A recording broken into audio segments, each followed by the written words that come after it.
이제 지금 할 거는 이면 너라는 규칙이에요. 이면 너는 이전까지 한 거는 이제 A면 B라고 할 때 A니까 이제 B다라고 하는 건 이면 없애 규칙인데, 이면 문장 보통 조건문이라고 많이 얘기를 하죠. 조건문.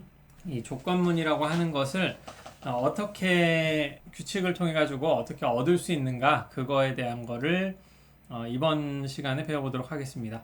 이면 너 규칙이 우리 책자에서 소개하고 있는 방식하고 조금 다르게 지금 설명하는 부분이 있어요. 책자하고 좀 다른 이유는 뭐냐면은, 일상적으로 볼 때 일반적으로도 전제와 가정이라는 표현이 있는데, 이 두 가지를 일상적으로는 많이 구별하진 않습니다. 거의 같은 의미로 보시면 되는데, 논리학 영역으로 들어오게 되면 이 두 가지를 구별해야 될 필요가 있어요. 실제로 제가 알기로는 논리학을 최소한 뭐 외국에서 하는 강의도 몇 개씩 보고는 있는데, 아마 구별을 하는 걸로 알고 있거든요. 조금 찾아봐도 자료들이 나오고 있고, 그래서 여러분들이 이제 규칙 같은 거를 사용을 할 때, 아까 차근차근 이끌기 같은 거를 보실 때도 1번에 어떤 문장, 2번에 어떤 문장, 그래서 결론 이렇게 나오고, 3번부터 뭐 여러분들이 쓰는 어떤 방식으로 이제 증명을 제시를 하는 거잖아요. 근데 여기에 1번하고 2번으로 이렇게 제시를 한 거는 보통 참으로 여겨지는, 참이라고 이제 주장을 한, 진술한 그런 내용들의 문장이 나오는 것이고, 이 전제들이 참이 아니게 되면은 이 논증 자체가 이제 올바른 논증이 아닌, 타당하거나 마땅한 논증이 아닌, 타당하다 마땅하다 동일한 의미입니다. 타당한 논증이 아니게 되는 그런 상황이 되는 거죠. 여기에 사용하고 계시는 이 부분이 이제 보통 전제라고 생각을 하시면 되는 거고요. 차근차근 읽을기에서는 이제 이면 너로 지금부터는 아니고 약간 조금 이따가 말씀을 드릴 텐데, 그때 사용하는 테크닉 중에 하나가 이제 가정을 추가해 가지고 규칙을 사용하는 그런 방식이 있습니다. 그래서 우리가 쓰고 있는 자연 연역을 사용을 할 때는 전제와 가정, 이 두 개를 좀 구별을 해야 된다 라고 하는 거, 규칙을 이용하기 위해서는 이거를 좀 구별을 하셔야 된다 라고 하는 거를 설명을 드릴 테고요. 책자에는 여기에 대한 구별이 없기 때문에 조금 이해하기 힘든 부분이 조금 있을 겁니다. 그래서 책자에 있는 연습 문제도 전제와 과정을 이제 구별하는 방식을 연습하는 방향으로 좀 수정을 해서 슬라이드에 넣어놨으니까, 되도록이면은 이 파트 18절, 19절 이 부분은 좀 책자보다는 슬라이드를 중심으로 좀 보시기 바랍니다. 그래서 하나씩 좀 읽어보면요. 일전에 우리는 논리학은 올바른 논증을 탐구하는 분야이며 논증을 구성하는 것은 평서문장이라고 말을 했습니다. 그리고 평서문과 다른 문장들 차이는 참이거나 거짓이 될 수 있다는 측면에서 차이가 있다고 말씀을 드렸습니다. 이번 시간에는 가정이 포함된 문장인 이면 문장에 대해서 알아보겠습니다 라고 했는데, 우선 가정을 포함한다 라고 하는 문장, 그리고 조건문이라고 보통 얘기를 하거든요. 그래서 뒤에 바로 좀 요약을 해드릴 텐데, 전제와 가정을 구별하는 제일 큰 방식이 뭐냐면, 전제라는 거는 참임을 주장한 거, 참임이 진술된 문장, 보통 그렇게 말을 합니다. 이게 좀 객관적으로 참이냐 아니냐 이런 거를 검증하는 거를 생각을 하지 마시고, 논증이 제시됐을 때 그 논증이 가지고 있는 전제라고 하는 거는 그 논증에서 참으로 이제 진술하고 있는 거, 주장하고 있는 거라고 생각을 하시면 되고, 가정이라고 하는 거는 그 논증에서 전제도 있지만 뭐 결론도 있을 거 아니에요.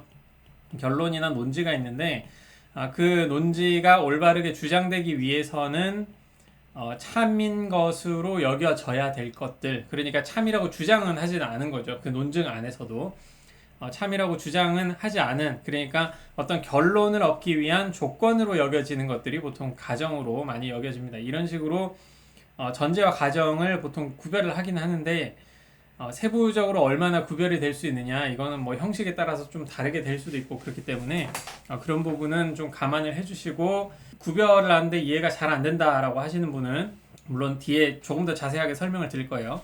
그런 분들은 이제 테크닉상으로 논리학의 규칙에 사용되는 거는 가정이고, 그 이면 너 규칙에 사용되는 것들은 가정이다. 거짓이다 너에서도 가정이 사용될 텐데, 그 규칙에 사용되는 게 가정이고, 차근차근 이끌기 같이 자연 연역에 이렇게 이걸 써도 돼 라고 주는 단서들, 그런 것들은 이제 전제이다. 이런 식으로 좀 생각을 좀 하셔도 돼요. 그래서 세 가지 문장을 먼저 좀 보면서 전제와 가정으로 어떻게 여겨질 수 있는지 그런 걸 보겠습니다. 1번은 상수가 그가 처한 상황을 피할 수 없다면 그는 그 상황을 즐겨야 된다라고 하는 것과 2번 문장과 1번을 우선 좀 구별을 해보겠습니다. 이게 다 3번인데 구별을 해보면 2번은 상수는 그가 처한 상황을 즐겨야 된다라는 문장이고 1번은 상수가 그가 처한 상황을 피할 수 없다면 그는 그 상황을 즐겨야 된다 이 문장이죠. 1번은 이면 문장이고 2번은 그냥 일상적인 평서문인데 1번과 2번이 둘 다 참이라고 했을 때 상수가 그 상황을 즐겨야 된다라는 이 결론이라고 말하면 안 되죠. 여기서는 이제 뒷말인데 이 문장만 한번 보겠습니다. 상수는 그 상황을 즐겨야 된다. 2번에서 말하고 있는 거는 그냥 즐겨야 된다는 거죠. 그냥 즐겨야 된다는 상황을 말하고 있는데 1번에서 말하고 있는 거는 조건이 들어가요. 조건이. 그러니까 상수가 그 상황을 즐겨야 되는데 어떤 조건이냐면은 그 상황을 피할 수 없을 때 그때만 즐겨야 된다. 피할 수 있다면 즐길 필요는 없는 거죠. 이 상황은. 근데 2번은 어떤 상황인지는 알 수 없지만 어떤 조건인지는 알 수 없고 또 그런 게 없는 그런 상황이겠죠. 그런 없는 상황에서 그냥 즐겨야 되는. 그래서 조건문 같은 경우에는 어떤 조건을 제시를 해주는 거죠. 이거를 보통 그 가정을 포함하는 방식으로 이 문장을 주는 것이다 라고 우리의 지금 슬라이드에는 좀 적어놨고요. 2번은 그게 아닌 그런 상황이고 3번을 한번 보시면 상수는 그가 처한 상황을 피할 수 없다. 그러므로 상수는 그가 처한 상황을 즐겨야 된다라고 하는 거죠. 그래서 1번과 3번을 좀 비교를 해보면 1번 문장 같은 경우에는 상수가 그 상황을 즐겨야 된다라고 여겼을 때 애가 언제 즐겨야 되냐면 피할 수 없는 그런 상황, 그런 조건에서 즐겨야 된다는 거잖아요. 그런 조건이 아니면 즐길 필요가 없는 그런 상황이죠. 그런 상황이고 이 전체 문장이 참이라고 하더라도 그런 조건이 참이지 않으면은 즐길 필요는 없는 거죠. 그래도 이 조건문, 이면 문장은 참이 될 수가 있잖아요. 그래서 상수가 그가 처한 상황을 피할 수 없다라고 하는 문장은 꼭 참일 필요는 없습니다. 참으로 주장될 필요도 없는 거고요. 그런 상황이 아닌 경우에도 이 문장은 참으로 여겨질 수가 있는 상황이 되는 거죠. 근데 2번 같은 경우는 보면은 이게 없죠. 이런 조건이 전혀 없는 상황이고 상수는 그냥 즐겨야 되는, 이 문장이 참이라고 한다면은 상수는 그냥 즐겨야 되는구나, 그렇게 여겨야 되는 그런 거고, 3번은 1번과 3번을 한번 비교를 해볼까요? 상수는 그가 처한 상황을 피할 수 없다. 그러므로 상수는 그가 처한 상황을 즐겨야 된다. 이거는 이면 문장이고 이거는 두 문장이잖아요. 두 문장이고 1번은 한 문장인데 3번은 논증이 되는 거죠. 이 경우에는 논증이고 1번과 2번은 둘 다 논증이 아닌 거죠.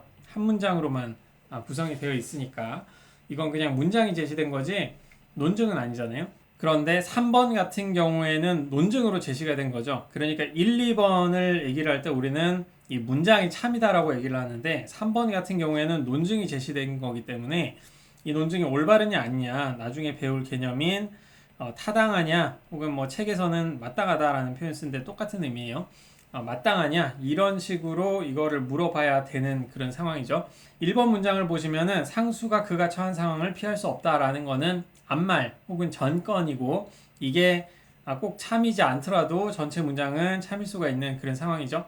3번에서는 상수는 그가 처한 상황을 피할 수 없다라는 문장은 이거는 전제라고 얘기를 해야 됩니다. 이게 가정이라고 얘기는 보통 안 하겠죠.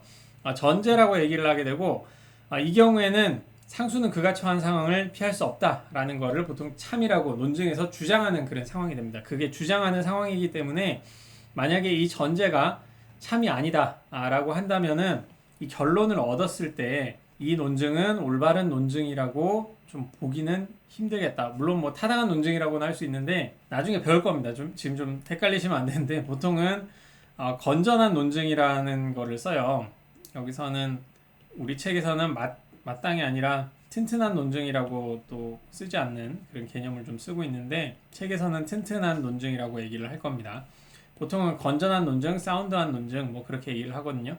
이 논증이 가장 올바른 연역 논증 중에 가장 올바른 게 이제 건전한 논증, 전제들이 다 참이면서 타당한 논증이라고 하는 건데 전제가 참일 때 결론이 무조건 참이면서 또 그 전제 자체가 또 항상 참인 그런 논증이 올바른 논증인데 이 전제로 사용되는 이 주장이 만약에 참이 아니다 라고 하면은 3번은 올바른 논증으로 보기가 힘들어지는 그런 상황이 됩니다. 하지만 1번 문장에서 암말이라고 하는 상수가 처한 상황을 피할 수 있냐 없냐 하는 이 문장 있잖아요. 이 문장에서의 이 정건은 꼭 참일 필요는 없는 것이다. 그래도 이 전체 문장은 또 참으로 여겨진다 라고 하는 데서 약간의 그런 차이가 있는 거죠. 그 이외에도 전제는 참으로 진술된 거, 참으로 주장된 거라고 볼 수 있지만 이 가정이라고 하는, 그러니까 이렇게 적혔다고 가정은 아닙니다. 이렇게 적혔다고 가정은 아니고, 가정이 이 이면 문장의 한 부분으로서 들어온 거라고 제가 설명을 하고 있는 거예요. 이게 가정으로 사용은 됐었지만 지금 이 문장에서는 이게 가정이라는 건 아닙니다. 그런 오해는 없으시길 바라겠고, 이게 가정으로 사용을 돼서 이런 결론이 나왔을 때는 이게 꼭 참일 필요는 없다. 어떤 조건을 제시를 해주는 거기 때문에 그런 점에서 1번과 3번이 3번에 사용된 가정과 전제가 차이가 나고 2번과도 이제 서로 차이가 나는 거죠. 약간 그 느낌만 좀 보셨으면 좋겠어요. 전제와 가정이 어떻게 구별이 되는지. 그래서 다른 식으로 또 적어보시면은 첫 번째 이 부분부터 먼저 보겠습니다. 1번 만일 희수가 철학을 좋아한다면 그는 논리학을 좋아한다. 2번 희수는 논리학을 좋아하지 않거나 깊이 생각하는 것을 좋아한다. 문장 구조만 좀 볼까요? 그러니까 희수가 철학을 좋아한다면 그는 논리학을 좋아한다. 만약에 논리학을 좋아한다는 문장을 얻을 수 있으면 여기에 이건 없애를 해가지고 깊이 생각하는 것을 좋아한다를 얻을 수가 있겠죠. 그런 결론을 얻으면 되는데, 결론을 보시면 만일 희수가 철학을 좋아한다면 그는 깊이 생각하는 것을 좋아한다 라고 하는 거죠. 결론이 이면 문장이 됐기 때문에 이거 어떻게 얻은 거지? 라고 생각을 하실 수가 있는데, 전제 그 가정으로서 희수가 철학을 좋아한다 라는 가정은 이렇게 스퀘어 박스 안에 보통 집어넣거든요.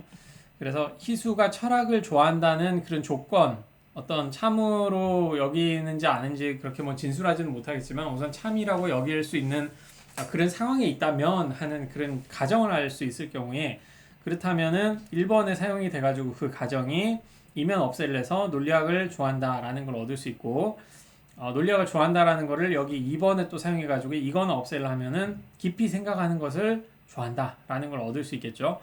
근데 희수가 깊이 생각하는 것을 좋아한다 이런 거 다 없이 요것만 이끌어낼 수는 있을까요? 전제가 지금 2개밖에 없는데 보통은 없잖아요. 이게 이끌어낼 수가 없는데, 만약에 이런 가정을 한다면 그래 희수는 철학을 좋아하는 그런 조건 하에 있어 라고 한다면은 이 조건이 있을 때, 조건을 사용할 때 그는 깊이 생각하는 것을 좋아한다 라는 결론은 이끌어낼 수 있겠죠.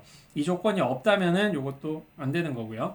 그래서 이런 조건, 이런 가정을 가지고 있을 때 이런 결론을 이끌어낼 수 있으니까 그것을 이면 문장으로서 이렇게 집어넣을 수가 있는 거죠.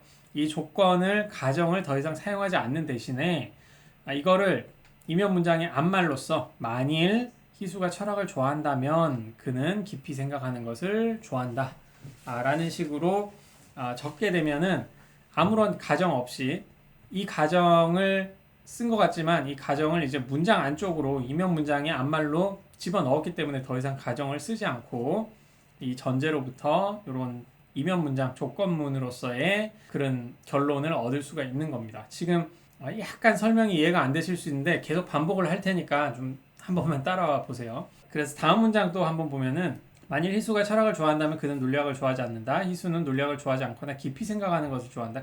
따라서 그는 깊이 생각하는 것을 좋아한다 라는 건데, 아까 말씀드렸다시피 가정이 없으니까 요거는 나올 수가 없겠죠. 그러니까 이거는 올바르지 않은 논증이 될 수밖에 없습니다. 이 경우에는 어떤 논리 규칙을 사용하더라도 이런 결론이 바로 나오지 않는 그런 상황이 되는 거고요. 그리고 세 번째, 만일 희수가 철학을 좋아한다면 이걸 1, 2번은 같고 3번이 좀 다른데, 3번은 희수는 철학을 좋아한다 라는 거를 전제로 제시를 하는 거예요. 전제는 어떤 참이라고 주장을 하는 거, 논증이 주장을 하거나 진술을 하는 거, 그런 거를 이제 여기 집어넣는 거죠. 그렇게 하면 따라서 희수는 깊이, 여기 그는이라고 생각하면 되겠죠. 깊이 생각하는 것을 좋아한다 라는 결론이 나올 수 있는데, 이 세 가지를 한번 비교를 해보시면 두 번째와 세 번째는 동일한 결론을 가지고 있는데 요거는 올바르지 않고 요거는 올바르죠. 마지막에 올바른 이유는 희수는 철학을 좋아한다를 전제로서 사용을 하고 있기 때문에 올바른 거죠. 그러니까 1번도 참이고 2번도 참이고 3번도 다 참인 상황에서 이게 참이라고 이렇게 나올 수 있는 그런 상황이고, 1번도 첫 번째 논증도 올바른 논증이기는 한데 이것과 다르죠. 결론이 다르잖아요. 그러니까 첫 번째 논증 같은 경우에는 희수가 철학을 좋아한다를 가정으로 사용을 했기 때문에 이 문장 그 파란색으로 돼 있는 그는 깊이 생각하는 것을 좋아한다라는 것을 단독으로 결론으로 낼 수가 없고, 이런 조건 하에서 이런 가정 하에서만 요거를 이끌어낼 수 있기 때문에 그거를 이면 문장의 앞말로서 만일 희수가 철학을 좋아한다면 그는 깊이 생각하는 것을 좋아한다 라고 하는 걸로 이끌어낼 수밖에 없는 거죠.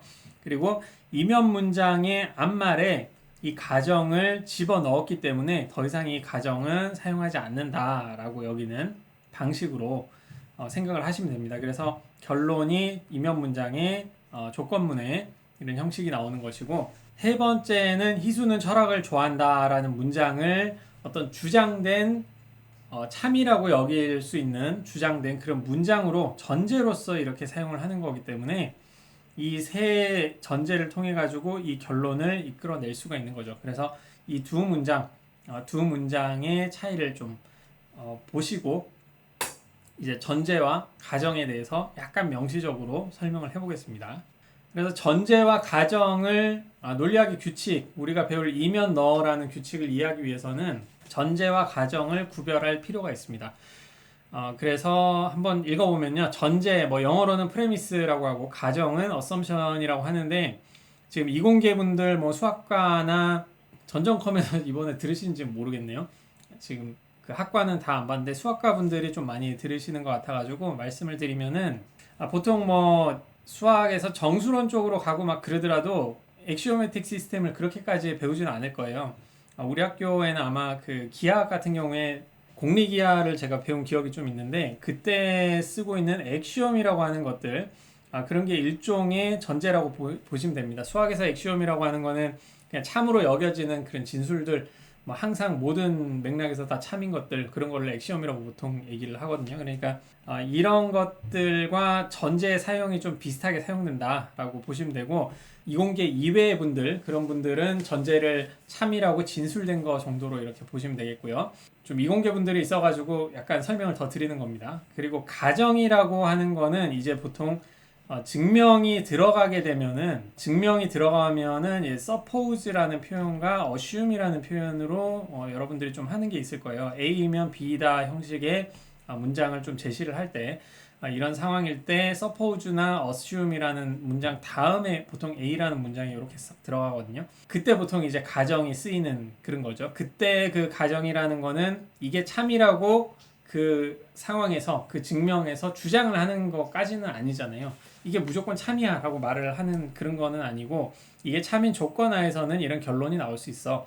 뭐 자연수만 고려를 한다면 어떤 결론이 나올 수 있어. 실수를 고려한다면 뭐 나올 수 있어. 뭐 그런 거 마찬가지로 그런 상황으로 좀 구별을 한다라는 것도 단순히 이 논리학 내에서만 사용된다기보다는 좀 학술적으로 들어가면은 실제로 구별을 많이 하고 있다. 그런 거를 다시 한번 생각을 해주시고요. 그래서 우리 수업에서는 전제와 가정을 아래와 같이 구별하여 특히 자연 연역을 사용함에 있어 조금 더 강하게, 그러니까 이게 구별이 된다라는 걸로 상정을 하고 앞으로 사용을 하겠다는 겁니다. 일상적인 논평이나 이런 뭐 신문이나 글 같은 거를 읽으실 때는 이거를 크게 구별하지 않는 케이스가 좀 더 많을 겁니다. 하지만 우리 수업에서는 구별한다는 거, 그런 걸 좀 봐주시고, 그래서 전제라고 하는 거는 논증에서 참이라고 여겨지는 진술된, 보통 뭐 영어에서는 stated 뭐 이렇게 얘기를 하거든요. 보통 그 문장을 statement라고 많이 얘기를 해요. 평서문도 statement라고 얘기를 하는데, 이때 이것과 이제 assertion도 뭐 사실은 구별이 되기는 합니다만, assertion은 어떤 문장을 발화한다는 그 행위 자체를 말하는 거고, 센텐스라고 하는 거는 문장인데, 센텐스에는 뭐 네 가지가 있다고 했잖아요. 네 가지 이상이 있겠죠. 평서문, 의문문, 뭐 감탄문, 청유문 이런 게 있으니까 그것과 좀 구별이 됩니다. 스테이트먼트라고 하는 거는 평서문, 그러니까 그냥 평서문 주장적인 그런 문장들을 발화하는 그런 행위를 다 포함해 가지고 보통 스테이트먼트라고 얘기를 하고, 그 평서문이 가지고 있는 어떤 내용만을 이런 발화하는 행위 자체를 좀 무시하고 얘기를 할 때는 프로포지션이라는 표현도 좀 많이 쓰긴 해요. 특히 철학이나 언어학 쪽에서 많이 쓰고 있거든요. 그러니까 그 우리가 쓰고 있는 전제로 사용되는 문장들, 논리학에서 사용될 문장들은 대부분 이제 스테이트먼트라고 하는 방식으로 많이 쓰이고 프로포지션이라고도 좀 많이 쓰이기는 합니다. 좀 이공계 분들 중에는 프로포지션을 이제 그 티어름하고 약간 구별하는 방식으로 좀 사용을 하시긴 하는데 이것까지 설명해야 되는지 모르겠지만 티어름과 프로포지션은 전부 다 이제 참이라고 여겨지는 평서문 뭐 전제로도 사용될 수 있고 결론으로 사용될 수 있는데 보통은 이제 증명의 목표가 되는 그 주장들이죠. 그러니까 평서문 문장이 티어름이나 프로포지션이 되는데 이공계에서는 보통 이게 티어름이 핵심적인 결과물이라면 프로포지션은 아주 얕은 간단한 결과물 참인데 그렇게 뭐 흥미롭진 않다 할 때 프로포지션을 보통 쓰거든요. 근데 그런 개념과는 구별이 됩니다. 지금 말하는 거는 뭐 좀 헷갈리시면은 프로포지션 생각하지 마시고 그냥 뭐 진술, 센텐스, 어설션 이 정도만 아시면 되겠습니다. 그러니까 어떤 참이라고 여겨지는 평서문 그거를 우리가 전제로 사용을 한다라고 하는 거고요. 그래서 전제라고 하는 거는 진술된 문장 참으로 여겨져야 되는 거고 전제가 그 올바른 논증이라고 할 때 건전한 논증, 튼튼한 논증이라고 할 때 전제가 이제 참이 아니게 되면 올바른 논증이 안 되게 되는 거죠. 그래서 꼭 참이어야 되는 것이 전제로 사용된다라고 하는 거고 예시를 좀 보자면은 표현의 자유는 모든 자유 중 가장 본질적인 것이다라는 문장은 화자가 어떤 참이라고 여기는 그런 어떤 주장을 제시를 하는 거죠. 그런 경우에 이제 전제로 이제 사용을 할 수 있는 그런 종류의 문장이 된다. 결론으로도 사용될 수 있고요. 뭐 그렇게 보시는데 이것과 좀 구별이 되는 게 이제 가정이라고 하는 겁니다. 가정이라는 거는 진술되지 않은 전제. 그러니까 전제 같은 경우에는 진술됐다라고 하는 거는 그 논증에서 화자가 참이라고 여기는 거 그거를 주장을 하고 있는 그런 게 보통 전제로 된다면 가정은 그거보다 좀 약한 거죠. 전제로 사용을 될 수는 있지만 어떤 조건을 제시하는 것. 참이라고는 안 하겠지만 이런 조건 하에서는 이런 결론이 나올 수 있다라고 하는 것들을 보통 가정이라고 얘기를 하고요. 그래서 뭐 결론을 이끌어내기 위해 참인 조건을 표현한 문장 정도로 여기실 수가 있겠습니다. 그래서 예를 들어서 우리는 지구온난화를 막기 위한 전 지구적인 의무가 있다라는 주장을 하는 데 있어서 이런 문장을 결론으로 이끌어내는데 지구온난화는 해롭다라는 이런 가정, 뭐 숨은 가정일 수도 있고 그런 가정이 있어야지만이 이런 결론이 나올 수 있을 때 주장하는 사람이 물론 이걸 전제로도 사용을 할 수가 있겠죠. 전제로도 사용을 할 수 있겠지만 지구온난화가 만약에 해롭다면 그런 조건이 있다면은 이게 우리는 그런 의무가 있는 거죠. 라고 얘기를 하는 그런 상황도 생각할 수 있겠죠. 그런 경우에는 이런 가정을 더 이상 사용하기 싫다라고 한다면 만약 지구온난화가 해롭다면 우리는 지구온난화를 막기 위한 전 지구적인 의무가 있다고 하겠습니다. 뭐 그런 식으로 얘기를 할 수 있는 거죠. 뭐 다른 예시로는 피할 수 없다면 즐겨라 이런 것도 뭐 군대를 갔는데 즐기기 싫은데 자꾸 즐기라고 한다. 근데 거기는 뭐 교관이나 누군가가 이제 네가 피할 수 없는지 어떤지는 모르겠지만 네가 피할 수 없는 그 조건이나 상황이 있다고 한다면 그냥 즐겨야지 뭐 어쩌겠니. 근데 뭐 생각해 보니까 피할 수 있어요. 그러면 뭐 즐길 필요가 없겠죠. 근데 전제로 만약에 사용이 된다라고 한다면 너는 피할 수 없어. 그러니까 너는 즐겨라고 얘기를 하는. 그래서 가정으로 사용된 것과 전제로 사용된 게 좀 구별이 된다라고 하는 거. 그 부분을 좀 생각을 해 주시고요. 이 구분을 가지고 이제 이면 너 규칙을 한번 알아보겠습니다. 그래서 이면 문장이 어떻게 형성이 되는가라는 거를 좀 생각을 할 수 있는데 X라는 어떤 문장을 가정해서 그런 조건을 상정해서 Y를 이끌어낸 후에 X라는 가정을 없애면서 X면 Y다라는 문장을 만든다라고 되어 있죠. 바로 보이시지는 않으실 거예요. X라는 가정을 할 때는 사각형 괄호를 사용을 하도록 할게요. 네, 그래서 X라는 가정을 하고 점점점은 어떤 과정이 있었다라는 것을 표현을 하는 겁니다. 그래서 Y라는 결론을 이끌어낸 다음에 이면 너라는 규칙을 사용을 하는 거예요. 이면 너라는 규칙을 사용을 할 텐데 여기에서 Y라는 결론은 그냥 Y, 만약에 이 부분이 없는 상태로 그냥 Y만 주장을 가정이 있어야 Y가 이끌어져 나오는 거니까 Y만 주장을 할 수가 없겠죠.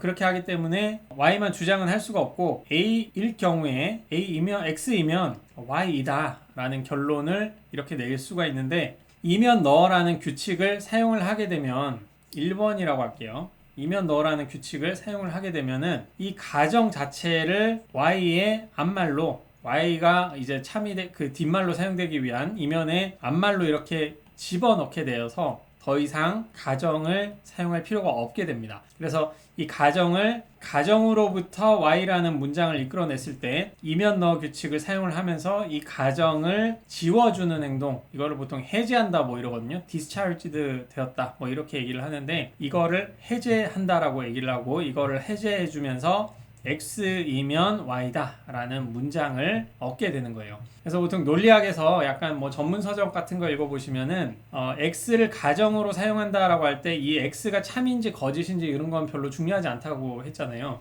그러니까 진술되지 않은 전제이기 때문에 논증에서도 그게 참인지 거짓인지에 대한 어떠한 태도도 가지고 있지 않기 때문에 이거를 그냥 어떤 구멍 정도로 보고 있습니다. 구멍, 혹은 뭐 플레이스 홀더라고 좀 얘기를 하기도 해요. 논증에 있는 어떤 종류의 이제 구멍, 비어있는 공간 정도로 바라보고 있거든요. 그래서 이면 너를 통해 가지고 여기에 있는 가정을 이제 주장을 할 수 있는 구멍이 없는 이면 문장으로 이렇게 결론으로 제시를 하게 되면은 이면 너라는 규칙을 통해 가지고 이 구멍을 메워준다. 그래서 이 가정을 해제한다라고 하는 게 구멍을 메워준다라고 해서 라고 보통 이제 설명을 합니다. 그래서 이 가정이 있으면은 구멍이 있기 때문에 오픈 아르구멘트, 열려있는 어떤 논증이라고도 얘기를 하고, 이면 너 같은 거를 사용해 가지고 이 구멍을 없애준다, 이 가정을 해제해 줘서 구멍을 없애주는 그런 경우에는 닫힌 논증이라고 보통 얘기를 하죠. 그래서 우리 수업에서도 그렇고 많은 그 고전 논리라고 하는 표준적으로 배우는 논리학에서 가장 선호하는 논증 형식 자체는 이런 가정이 전부 다 해제된 상태, 이런 가정이 더 이상 사용되지 않는 상태, 혹은 이 가정이 없어서, 그러니까 가정이 있다는 거는 열린 논증이라고, 오픈 아르규먼트라고 하는데, 그 더 이상 가정이 없어서 다 닫혀 있는 closed argument인 상태, 가정이 더 이상 해제돼서 없는 그런 논증들, 그런 거를 선호를 합니다. 그리고 우리 수업에서는 무조건 가정이 남아있으면 안 되는 그런 방식으로 제시를 할 거고, 좀 세부적으로 들어가면은 가정이 이제 다 해제됐는지 이런 거를 하나하나 확인하셔야 되는데, 우리 수업에서는 전부 다 이제 가정이 해제될 수밖에 없는 형식의 그런 규칙 방식을 좀 사용을 할 거예요. 조금 더 복잡한 논증으로 들어가면 더 좀 판단하기 힘든 그런 케이스들이 있겠지만, 그까지는 수업에선 다루진 않을 거고, 여러분들이 좀 복잡한 문장 같은 거를 해보시다가 질문할 게 있으면 그때그때 해주시면 되겠습니다. 이면 너는 좀 중요하기 때문에 설명이 계속 길어지는데, 어느 정도 설명을 다 드렸기 때문에 이제 바로 좀 약간 속도를 내서 설명을 해드릴게요. 그래서 예시를 한번 보시면은 1번, 만일 희수가 철학을 좋아한다면 그는 논리학을 좋아한다. 이 희수는 논리학을 좋아하지 않거나 깊이 생각하는 것을 좋아한다. 그래서 결론으로 이거를 이끌어내는 그런 형식이 되는 거죠. 결론이 이렇게 이면 문장으로 나오는 그런 케이스는 이면을 앞에 있는 이 문장, 정건이거나 보통 앞말이라고 하죠. 이 앞말이 어딘가에 이런 형식으로 가정이 되어서 이 뒤에 있는 결론을 이끌어낸 다음에 이면 너를 사용했구나, 이렇게 여기시면 됩니다. 그럼 이면 너 규칙 자체가 어떤 가정이 꼭 필요한 형식으로 되어 있잖아요. 뭐 없는 경우도 있지만 그런 거는 0으로 하고, 그래서 차근차근 이끌기로 여러분들이 하실 때 결론이 이면 문장이다 라고 하시면은 이 앞말이 어딘가에 가정이 되어 있을 것이다 라는 거를 생각하시면 돼요. 그래서 규칙을 자세하게는 조금 이따 볼 겁니다. 이면 넣기 시작이라고 가정을 하는 단계가 필요합니다. 그래서 여기서는 희수가 철학을 좋아한다는 가정을 제시하고, 이 가정을 했다는 거는 어딘가에 구멍이 나 있다, 참인지 거짓인지 판단 안 되는 그런 문장이 있다라는 거죠. 하지만 이게 참이라는 거를 가정을 할 경우에 그런 조건 하에서 사용을 한번 해보면, 희수가 철학을 좋아한다면 이면 없애를 할 수 있죠. 그리고 여기서부터는 이제 어떤 구멍이 가정을 하고 있기 때문에 참인지 거짓인지 모르는 어떤 문장을 가정을 하고 있는 그 논증 안에서 참이라고 이제 주장하지 않는 그런 문장이기 때문에 여기서는 이제 별표를 쳐주는 거고요. 그래서 이 가정을 하고 그 다음에 이 가정 구멍이 없어지기 전까지는 계속 스타를 적어주는 겁니다, 숫자에. 그래서 이거를 가정을 해서 3스타를 1에 넣어서 이면 없애려면 그는 논리학을 좋아한다를 얻을 수가 있겠죠. 그리고 이제 4스타니까 4스타를 또 2에 사용을 하게 돼서 이건 없애를 쓰시게 되면은 깊이 생각하는 것을 좋아한다 라는 거를 얻을 수가 있고, 여기에 깊이 생각하는 것을 좋아한다라는 게 우리가 원하는 여기 이 단계에서의 결론이잖아요. 그래서 깊이 생각하는 것을 좋아한다까지 여기까지 얻었으니까, 그러면 이제 구멍을 메워주고 이면 문장을 얻는 단계가 되겠죠. 그래서 맨 마지막에 이면 너를 쓰셔서 희수가 철학을 좋아한다면 그는 깊이 생각하는 것을 좋아한다 라고 하는 이 문장을 얻고, 여기에서 3스타에서 가정을 한 순간부터 이 결론을 얻은 그까지 3스타에서 5까지로 이면 너를 사용해서 이 결론을 얻고, 이 결론을 얻었다는 거는 여기서 사용한 가정이 더 이상 사용되지 않는다, 이 구멍이 메워졌다 라고 하는 뜻이 됩니다. 그래서 스타는 가정이 돼 있는 이까지를 스타를 적어주시고, 이면 너라는 규칙을 사용하셔서 이면을 이제 얻은 가정을 여기로 집어넣어서 이면 문장을 얻은 그 순간부터는 이제 별표를 또 지워주시면 되겠습니다. 이런 식으로 이면 너 규칙을 사용을 하시면 되는 거고요. 그래서 다음 논증이 결론을 이면 너를 사용해서 이끌어내고자 한다. 어떠한 과정이 필요한지 아래 본보기와 같이 답해보라 라고 하는 건데,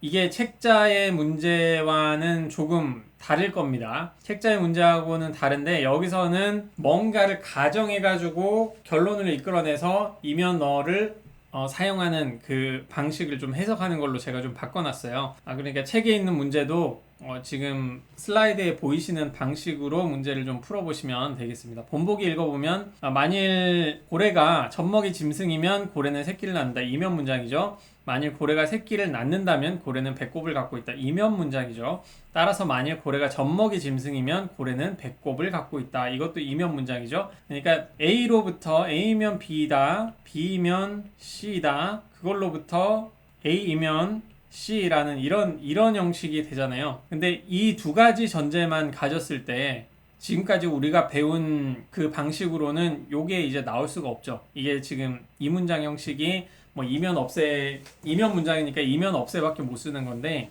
A라는 전제가 있다고 한다면은 그냥 C가 바로 나올 수가 있을 텐데 그게 아닌 상황이니까, 이런 경우에는 요거를 어떻게 얻느냐, 결론이 이면 문장이잖아요. 결론이 이면 문장이니까, 결론이 이면 문장이라는 거는 이면 너 규칙을 어딘가에서 했겠네 라고 사용할 수가 있겠죠. 생각하실 수가 있겠죠. 이면 너 규칙을 사용했다는 거는 뭔가 가정을 했다는 건데, 그렇다면 이면 앞에 있는 앞말인 A를 가정했다는 거겠네. 그래서 A를 가정을 했구나 라고 생각을 하시면 됩니다. 그래서 A면 B다에 A를 가정을 해서 이면 없애를 쓰시면은 B가 나오겠죠. 그리고 B를 얻었으니까 B면 C다에 B를 얻었으니까 이면 없애 하시면 또 C가 나오겠죠. 그러면 A를 가정하셔가지고 C를 얻었잖아요. A를 가정하셔서 이제 C를 얻었으니까 A를 가정해가지고 C를 얻었으니까 여기에서 이면 너를 하시고, 가정이 1번이라고 한다면은 1번을 없애주면서 A이면 C라는 결론을 얻을 수가 있겠죠. 그래서 구멍 메워주면서 A이면 C를 얻을 수가 있고, 그 결론이 여기 있는 A이면 C다가 되는 거죠. 바로 차근차근 이끌기를 여러분들이 연습을 하셔도 되는데, 여기서는 연습 삼아 이런 식으로 적어 놓은 거죠. 고래는 젖먹이 짐승이다를 가정해서, 요거를 가정해서 고래는 배꼽을 갖고 있다를 이끌어내면, C를 이끌어내면 이면 너 규칙을 통해 가지고 만일 고래가 젖먹이 짐승이면 고래는 배꼽을 가지고 있다를 이끌어낼 수 있다 라고 하는 겁니다. 그리고 이 이면 너 규칙을 사용했다는 뜻은 뭐냐면, 가정을 더 이상 사용하지 않는다. 우리가 사용하고 있는 이 논증에서는 더 이상의 가정은 없다 라고 하는 걸로 생각을 해주시고, 그런 가정이 사용은 되는데 그 무슨 맥락인지 아실 거예요. 어떤 구멍이 없다는 뜻입니다. 구멍이 없고 참인지 거짓인지 논증에서 판단 안 하는 그런 종류의 가정이라는 문장을 사용하지 않는 논증이다. 그러니까 규칙을 사용할 때는 사용되는데, 이거 좀 사용이란 말이 애매해가지고 헷갈리지 않으셨으면 좋겠어요. 정확히 표현하면은 이면 너 규칙을 통해 가지고 모든 가정이 해제된 그런 논증, 그래서 다쳤다고 표현이 되는 그런 논증을 우리는 올바른 논증으로 봐야 된다. 이 수업에서는 그렇게 좀 알아주시고요. 1번 문제를 한번 풀어보면은, 한강은 착하거나 한강은 힘이 세다. 한강이 힘이 세다면 이면 문장, 앞에 첫 번째 문장은 이거나네요. 세다면 한강은 싸움을 잘한다. 따라서 한강이 착하지 않다면 한강은 싸움을 잘한다. 결론이 이면 문장이니까 한강이 착하지 않다를 어디에 가정해가지고 이면 너 규칙을 사용했다고 볼 수 있겠죠. 한강이 착하지 않다라는 거를 가정을 한다면 한강이 착하거나 한강은 힘이 세다에 이거는 없애를 할 수 있고, 이거를 가정하는 그 순간부터 이제 별표를 적어야겠죠. 차근차근 이끌기 할 때는. 그래서 그 별표 다음 뭐 3스타라고 하면 이건 4스타로 한강은 힘이 세다를 얻을 수 있고, 이걸 또 두 번째 전제에 넣으면 이면 없애를 해야 되겠네요. 그러면 한강은 싸움을 잘한다가 뭐 5스타 정도에 나오겠죠.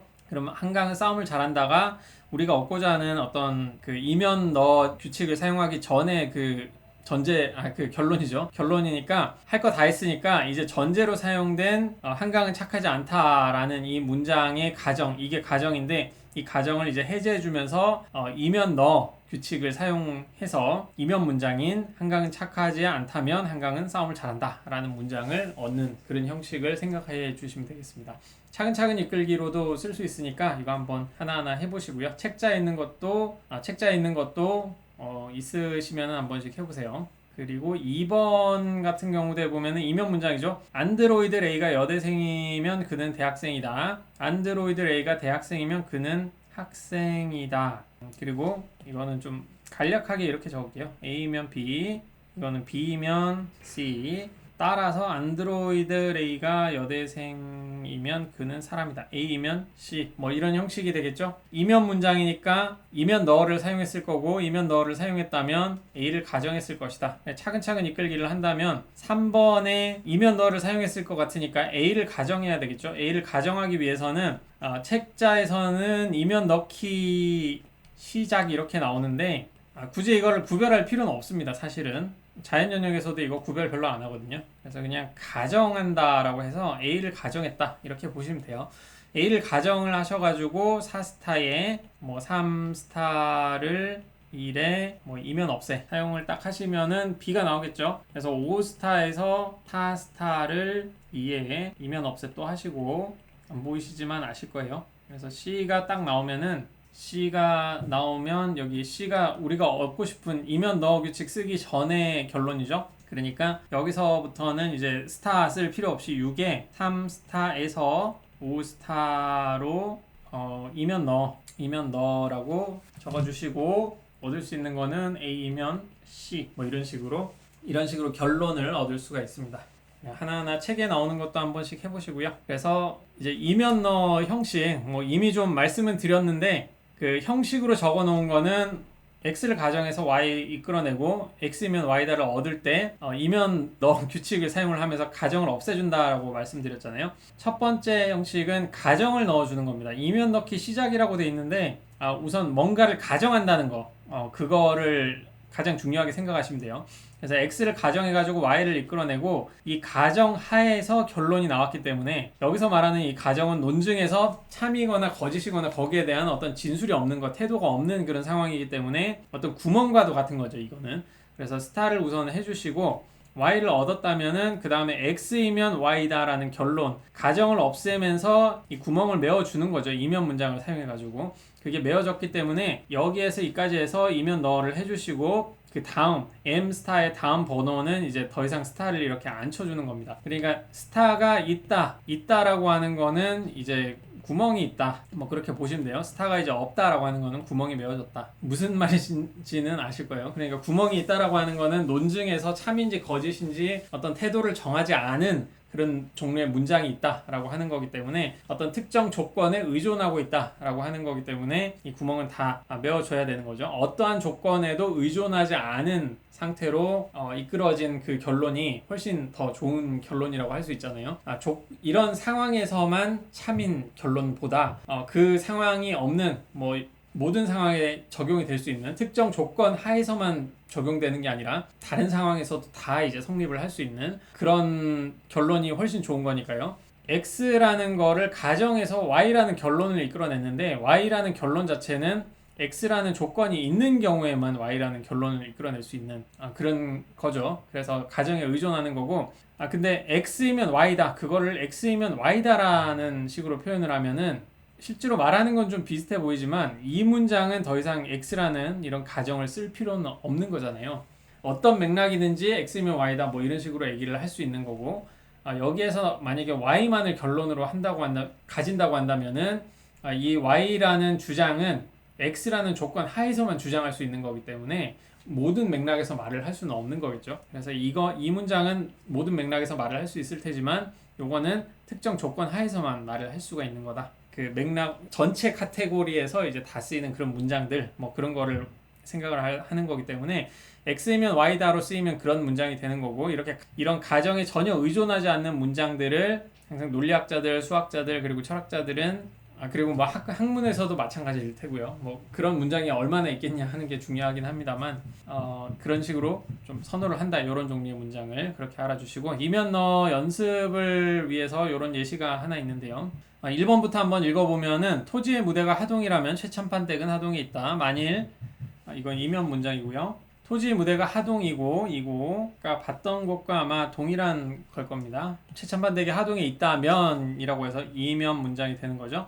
토지가 최참판댁의 승승장구를 그리고 있지는 않다라는 결론이 나오고, 3번은 토지는 개항기 이후 한국 사회의 급격한 변화를 잘 보여주거나 이거나 최참판댁의 승승장구를 그리고 있다라고 하는 건데, 이거는 한번 기호식으로 연습을 한번 해볼까요? 그것도 뭐 괜찮을 것 같아서 이렇게 하고, 원래는 한글 표현으로 여러분들이 좀 연습을 하는 게 교양 수업에서 더 맞지 않나 이런 식으로 생각을 했는데, 논리학 수업을 하다 보면은 기호로 번역하는 거 먼저 알려드리거든요. 저 같은 경우에는 제 논리학 수업을 듣고 이 교양 수업을 이거를 또 들으시는 분들은 글이 너무 많아가지고 좀 헷갈리시는 분들도 있는데, 그 좀 선호 여부가 좀 다른 것 같습니다. 기호를 쓰는 거를 좋아하시는 분들도 있고 아니면은 그냥 이대로 보는 거를 좋아하시는 분들도 있는데, 처음 배우시는 분들은 선택권이 없잖아요. 그러니까 뭐 시험 같은 거를 볼 때 여러분들에게 뭐 제가 요구를 하는 건 아니기 때문에, 우리 객관식 시험이기도 하고 막 그렇기 때문에 한번 뭐 기호로 적는 그 방식도 한번 해보는 것도 좋을 것 같거든요. 그러니까 뭐 기호라기보다는 그냥 한 문장을 그냥 A, B, C, D 정도로 적는 거니까 큰 문제는 없을 것 같아요. 그렇게 한번 풀어보죠. 그래서 1번 같은 경우에는 토지의 무대가 하동이라면이니까 A이면 B이다 라는 문장이 될 거고, 기호를 완전히 쓰시고 싶다 그러면은 이렇게 적으시면 되겠죠. 문자 하나는 이제 문장 하나입니다. 마침표가 있는 문장이라고 보시면 돼요. 그리고 두 번째 만일 토지 무대가 하동이고 라고 하는 거는 A라는 문장에 이고로 연결이 돼 있고, 두 번째 최참판댁이 하동에 있다 라는 문장은 여기 B죠. B니까 A이고 B이면 토지가 최참판댁의 승승장구를 그리고 있지는 않다라고 하는 거니까, 토지가 최참판댁의 승승장구를 그리고 있다가 거짓이다가 되는 거잖아요. 다른 문장이니까 C가 거짓이다. 이다는 좀 생략하겠습니다. C가 거짓이다. 다운표를 친 거는 괄호 대신에 지금 친 거고요. 그래서 3번은 조금 이렇게 쓸게요. 원래는 여기에 써야 되는데 공간이 없는 것 같아가지고 이렇게 우선 씁니다. 토지는 개항기 이후 한국 사회의 급격한 변화를 잘 보여주거나, 없는 문장이죠. 안 나온 문장이니까 우선 D라고 해보고, 이거나 최참판댁의 승승장구를 그리고 있다라고 하는 거니까 여기 C겠네요. 위에 C가 거짓이다인데 그리고 있다니까 D거나 C 뭐 이렇게 나오겠고, 결론으로 우리가 얻어야 될 거는 뭐냐면은 만일 토지의 무대가 하동이라면 이라는 거니까 A이면 토지는 개항기 이후 한국 사회의 급격한 변화를 잘 보여준다라고 하는 거니까 D가 되는 거죠. 그래서 이 문장으로, 그러니까 A면 D를 이끌어내는 거잖아요. 결론으로 나오는 게 이면 문장이니까 이면 너를 사용했겠네 생각하시면 될 거고, 이면 너를 사용했다면 가정이 사용됐을 건데 이면 앞에 있는 앞말 A가 어딘가에 가정으로 사용됐겠구나 라고 여기실 수가 있겠죠. 그래서 A를 가정으로 만약에 사용을 한다라고 생각을 해보시면, 처음부터 한번 사용해 볼까요? 가정으로 사용되니까 이렇게 스타를 해주시고, 가정에서 A를 이렇게 사용한다라고 하시면은 어디에 쓸 수 있을까요? 여기에 쓸 수 있겠죠? 그럼 B를 얻을 수가 있네요. B를 얻을 수가 있으니까 그냥 눈에 이제 보이니까 한번 해보겠습니다. 4스타를 1에 이면 없애 하시면은 별표를 적으실 때는 이제 가정을 하게 되면은 보통 이걸 구별을 해요. 가정 안 하는 게 이쪽 줄이면은 좀 한 줄 이렇게 집어넣어서 적긴 하거든요. 4스타를 A 1에 이면 없애하면 B를 얻을 수가 있을 거고, B를 얻을 수가 있으면은 6스타 해서 A가 어딨죠? 4스타와 5스타에 이고 하시면 A이고 B를 또 얻을 수가 있고요. A이고 B를 얻었으면은 2에 이면 없애를 할 수 있죠. A이고 B가 있으니까. 그래서 7스타에 해주시고 6스타를 2에 이면 없애를 하시면은 C가 거짓이다를 얻을 수 있고, C가 거짓이다 얻으면은 3번에 쓰셔가지고 D거나 C에 쓰면 D를 얻을 수가 있겠죠. 그래서 7스타를 3에 이거나 없애 하시면은 이제 D를 얻을 수가 있고요. D를 얻었으면은 A를 가정해가지고 D를 얻었잖아요. 우리가 원하는 가정에 의존하는 결론을 얻었으니까 이제 여기서 이면 너를 해서 A면 D다. 요거를 바로 얻으면 되겠죠. 근데 얻으실 때는 4스타에서 8스타로 이면 너라는 거를 사용하시게 되고, 이면 너를 쓰는 순간부터 이제 가정은 해제됐으니까 여기 별표를 더 이상 쓰지 않는 거죠. 그렇게 쓰지 않으시고 A이면 D이다 라는 결론을 이렇게 얻으시면 됩니다. 이런 식으로 여기서는 기호를 이렇게 썼는데, 여러분들이 한번 나중에 아니면은 지금 시간이 되시면은 한번 이거를 보시기를 바래요. 그 슬라이드에 나와 있는 이런 식으로 적는 게 뭐 정석이라고 말을 할까요? 뭐 이런 식으로 이제 차근차근 이끌기 하는 거니까 이 방식 한번 생각을 해주시고 계속 앞으로도 조금씩 연습을 해 가도록 하겠습니다. 그 중간고사에는 그렇게까지 어려운 방식으로는 나오지는 않을 겁니다, 이게. 그러니까 한번 책이 있으신 분들은 한번 연습을 해보시고, 일일 연습 문제에도 조금 나갈 테니까 그렇게 좀 확인을 하시면 되겠네요.